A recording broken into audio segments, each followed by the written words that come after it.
অনেক অনেক লড়াই, এনাফ ইজ এনাফ। আজকে দীর্ঘ এতগুলো বছর যাবত যেইভাবে ঘটনাগুলো ঘটছে সেগুলো মোটামুটি ভাবে আমাদের একটা অভ্যাস আছে, আমরা ভুলে যেতে খুব পছন্দ করি। গতকালের ঘটনা আজকে ভুলে গেছি, আজকে যেটা রক্তাক্ত ঘটনা সেটা আবার কালকে ভুলে যাব, ভুলে যেতে পছন্দ করি। কিন্তু আজকে আমরা এখানে যারা সমবেত হয়েছি, যে না মনুষ্য সমাজ থেকে যারা উঠে আমরা এসেছি, আমরা কিন্তু ভোলার পাত্র নই।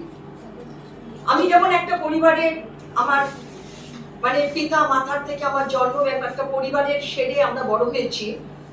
এই যে কুখ্যাত যাদের কথাগুলো আমরা শুনছি সমাজে, যারা সম্পদ বলে, অনেক ক্ষমতাবানরা বলে এরা সম্পদ, অমুকের সম্পদ, সম্পদটা কি করছে, তারা তাদের এই জন্মদাত্রী পিতা মাতা নয়, তাদেরকে রক্ষার দাত্রী পিতা মাতা তারা, যে তোমরা যত পারো অন্যায় করো, কোনো কিচ্ছু হবে না, আমি তো আছি।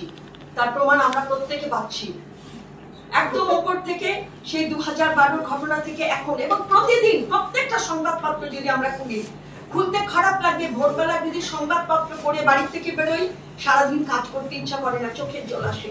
আর যখন বাড়িতে গিয়ে রাত্রি 10টার পরে সংবাদপত্র পড়ি, রাতে ঘুম আসে না। শুধু নিগ্রহ, নির্যাতন, এত কিছু।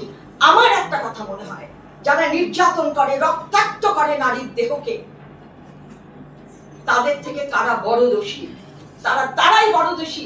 দেখবেন আমাদের সমাজে, রাজনীতিতে যমরাজ, যুবরাজ, গন্ধরাজ, সমস্ত রাজের ছড়াছড়ি। যমরাজ, তাদেরকে রক্ষা যারা করেন তারা অনেক বেশি অপরাধী।